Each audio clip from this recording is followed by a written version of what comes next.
ចំណេញថវិកាថ្លៃសហយឡានទៀតហើយរថយន្តក្រុងសាធារណៈចំនួន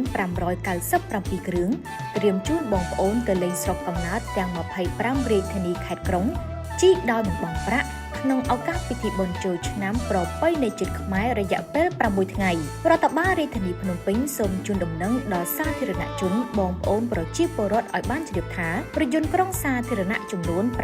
597គ្រឿងនឹងត្រៀមដឹកជញ្ជូនបងប្អូនប្រជាពលរដ្ឋទៅកាន់ស្រុកកំណើតនិងតាមបណ្ដាខេត្តនានាទាំង25រាជធានីខេត្តក្រុងជីកដោយមិនបង់ប្រាក់រយៈពេល6ថ្ងៃ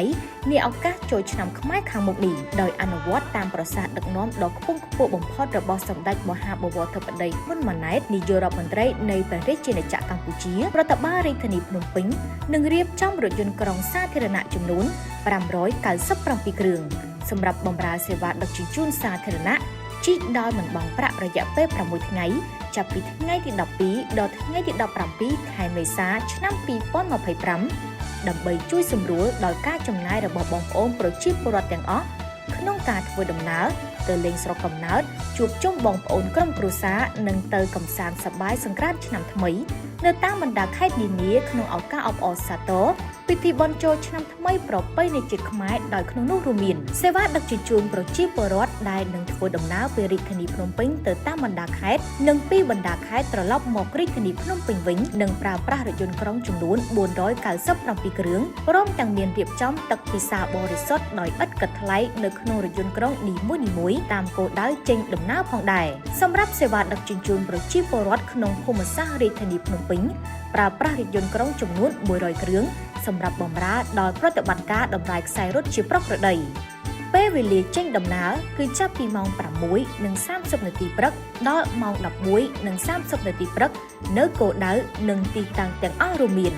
ទី1ស្ថានីយ៍រថយន្តក្រុងវាលស្បូវផ្លូវជាតិលេខ1ច្រកចូលបូរីតារាសំណាងធ្វើដំណើរពីរាជធានីភ្នំពេញទៅខេត្តព្រៃវែងនិងខេត្តស្វាយរៀងទី2ស្ថានីយ៍រថយន្តក្រុងចាក់អង្រែលើ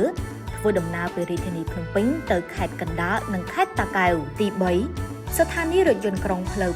2004ជាប់របងបញ្ជាការដ្ឋានកងទ័ពអាកាសធ្វើដំណើរពីរាជធានីភ្នំពេញទៅខេត្តកែបខេត្តកំពតខេត្តកំពង់ស្ពឺ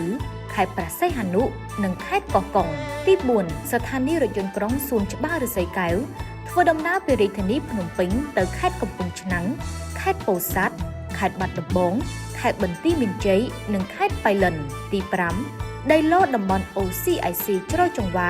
រងមូនាងមច្ឆាធ្វើដំណើរពីរាជធានីភ្នំពេញទៅខេត្តកំពង់ធំខេត្តសៀមរាបខេត្តឧត្តរមានជ័យនិងខេត្តព្រះវិហារទី6ស្ថានីយ៍រថយន្តក្រុងរងមូគួយកាណុង